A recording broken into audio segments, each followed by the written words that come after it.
a suggestion from Father John that might be interesting would be for each of you to tell us how you came to know God in your own lives.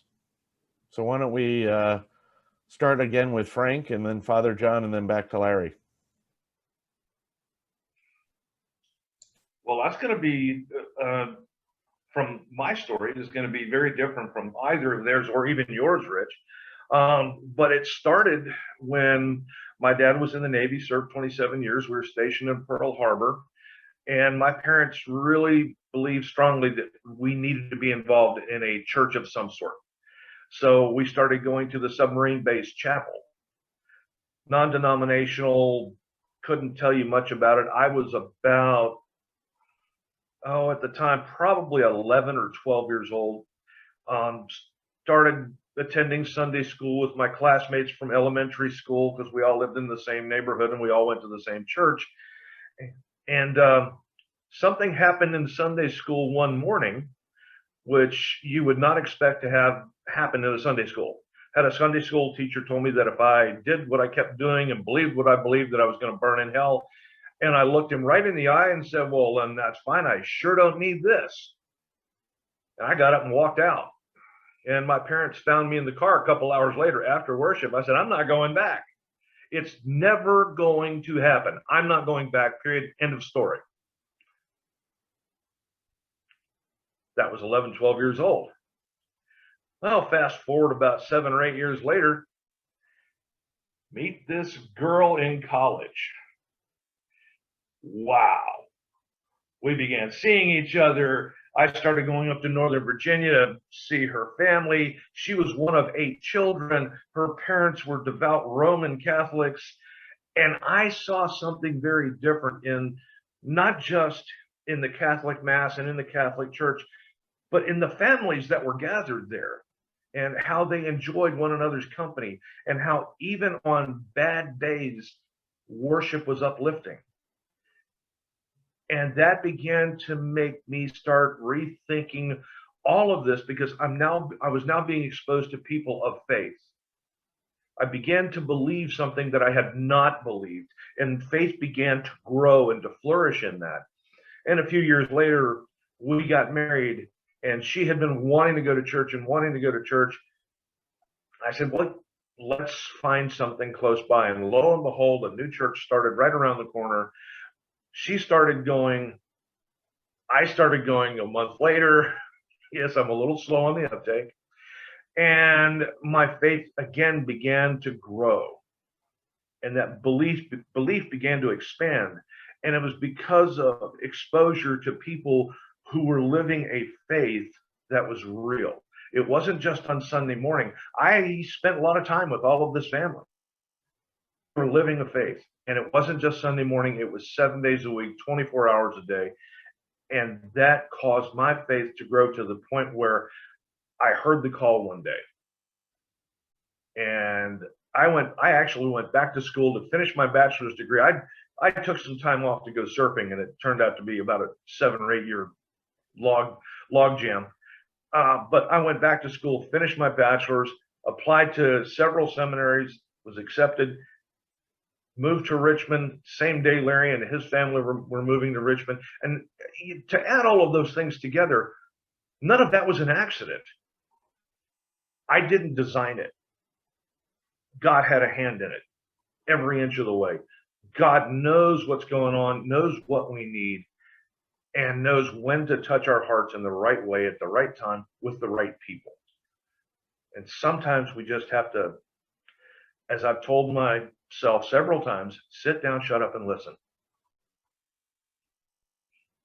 Thank you. Why don't we move over to Father John? I got to tell you, Frank, that was wonderful. Wonderful story. Thank you. And I could listen for hours because I know you're giving us just the white caps of the story, not the full wave. But it made me, you said exposure to people of faith. You used that phrase. And I think that that's very key. We become believers because we're around believers who are witnesses to the light and the power of God. And The opposite is true. We are affected by people who don't believe. As Larry said, among so many people, there's no sense of the divine. And you have to wonder, like, we raise our children in our homes.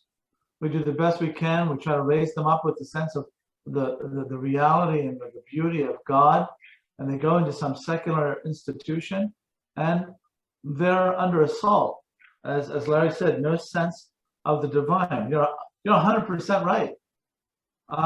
We hunger to be around people who believe, and so God reveals himself in those situations. He gives us those people. And you look at the gospel, just take the gospel, forgive me, I'll get to my story in a second, but look at the Gospel of John.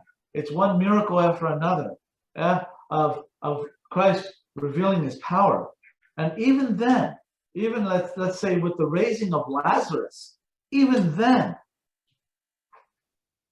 50%, half of the people don't believe. Even when they've seen and they've heard, because they need to have ears to hear and eyes to see. And it goes back to what Larry was saying about this desire, this inside desire that I think we all have.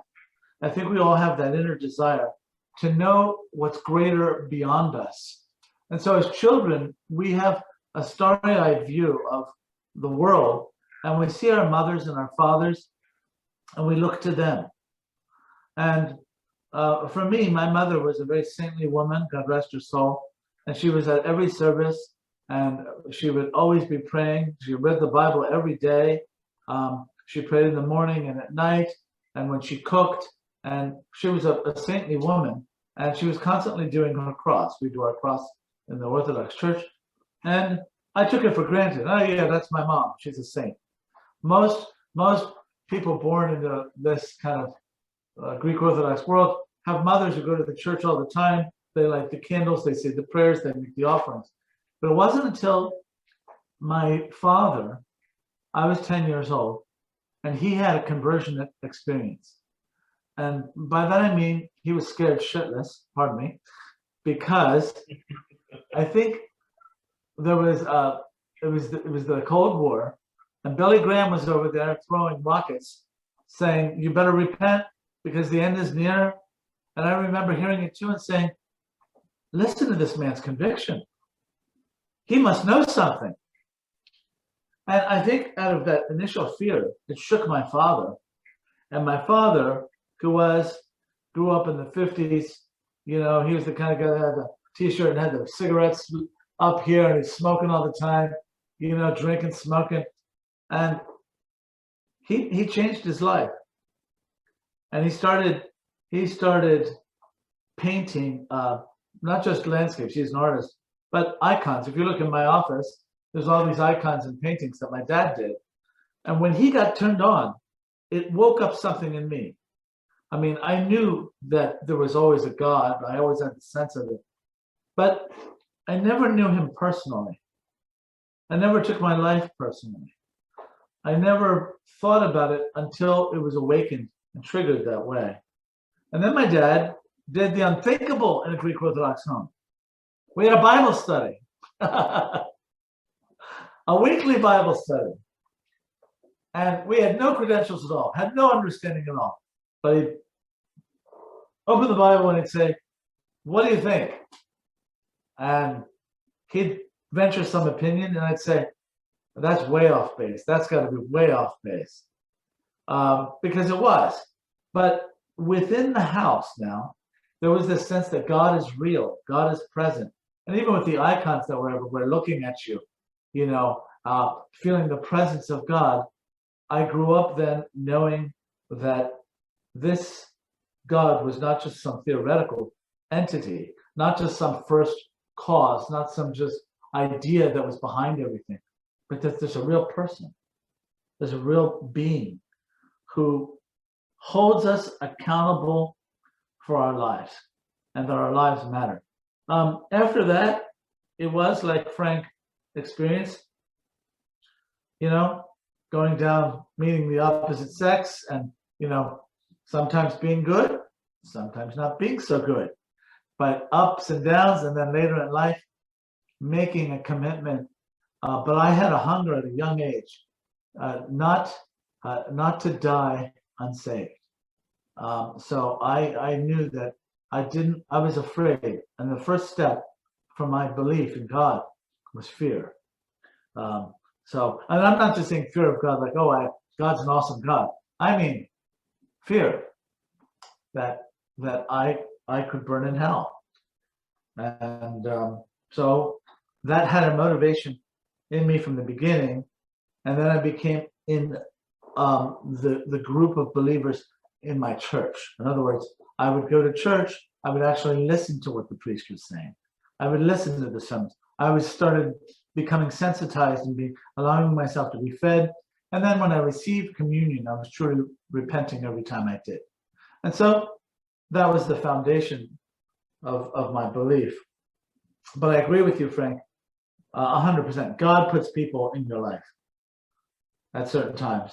And so where my dad had these quiet, crazy, wild notions about faith, I mean, they went all over the map. I also had a priest in my home parish who had a great vision and understanding of who Christ was. And that person was there and helped me develop a sense of who Christ is. Not the vengeful God, not the punishing God, but the God who holds us accountable and then wants us to be saved. So that was the beginning. Thank you. Larry? Yeah, I think for me, I grew up in a church home. We were in church all the time. And I never really had, like a lot of people say, they had a crisis of faith where they didn't know if they believed. They kind of came to a point of faith. But I was always in church and I always was around the things of God. So I always had that understanding that there was a God there. And I believed, but I didn't really believe. And it wasn't until high school years when there was an opportunity when I was in between my junior and senior year when we had a new pastor come to our church. And I really liked the guy. He was a young pastor, in his 30s, and he started spending time with all of us young people. And we would talk a lot, and he made the gospel come alive for me. He made it look real. You know, I had my image of my dad, who was a deacon in the church and who was kind of like, a Jekyll and Hyde. You know, you do good on Sunday, but then the rest of the week, you beat your kids and you beat your wife, you do all that kind of stuff. But then Sunday, you got to put on your best behavior. And so I kind of grew up for most of my life with this understanding that you be good for God, and then you just go out and do whatever you want. But this guy taught me something else, and he taught me that and showed me that being a Christian was not about just a Sunday thing, like John, you were saying, and Frank, but it was for every day. It was for all of life. Christianity wasn't just something that you stuck in your pocket to say, oh, well, I've got my card. It was a life to be lived. But I can say, though, that over the course of my life, that there have been many times where God has revealed himself to me in even greater ways, and in ways that help me to really understand the depths of this God who loves me. And I think for me that was the thing. Two things really happened, and it wasn't events that happened, but things that I learned. One had to do with grace, and grace meaning everything that Jesus had done for us on the cross, and the importance and significance of that for my life and for all of our lives. And then coupling the grace of God with the love of God. As John said in 1 John, that God is love. And I used to not like that phrase because I thought it meant that's all, it was just sort of a sentimental view of who God was. But no, it encompasses all of who God is. God is love. I mean, if you go back long before time ever was, the Father, Son, and Holy Spirit were together in a love relationship. And then when God created the heavens and the earth and everything in it, he basically, the love that was poured between the Trinity was now poured into us, into this universe, this world. Even when sin came on, God was willing to do something about that in Jesus Christ. And so I learned that the Christian life is about grace and it's about love. And that Jesus is my favorite word is propitiation, that Jesus fulfilled all the requirements that God has for us. He did it upon himself and in himself so that we'll not have to stand before God and say, okay, well, why didn't you do that? We always point to Jesus because he did. And giving me that freedom to live my life in relationship with him. And as Paul said to the church in, I think it was Colossians, he said, Philippians, where he said, I count all things as rubbish except knowing Jesus Christ. That all of these religious things that I saw my family do and that I used to get caught up in is rubbish if I'm not living in relationship with Jesus and in that love relationship with him. We were religious, but we weren't in love. We're religious, but we were towing the line. But when I learned, and this was years, this is in my adult life, when I learned the grace and love of God for me personally, then that was like throwing gasoline on a fire. It accelerated it, but it gave me that peace, that joy, and that ability and desire to want to share that. And I think that's part of what being Christians are, is we share Christ with others. And so that's kind of how I came to it, but then how he's taken me from that beginning as a teenager to where I'm now sitting with you guys and wanting to experience more and more of who he is, not more and more of what I have to do, because he did it all.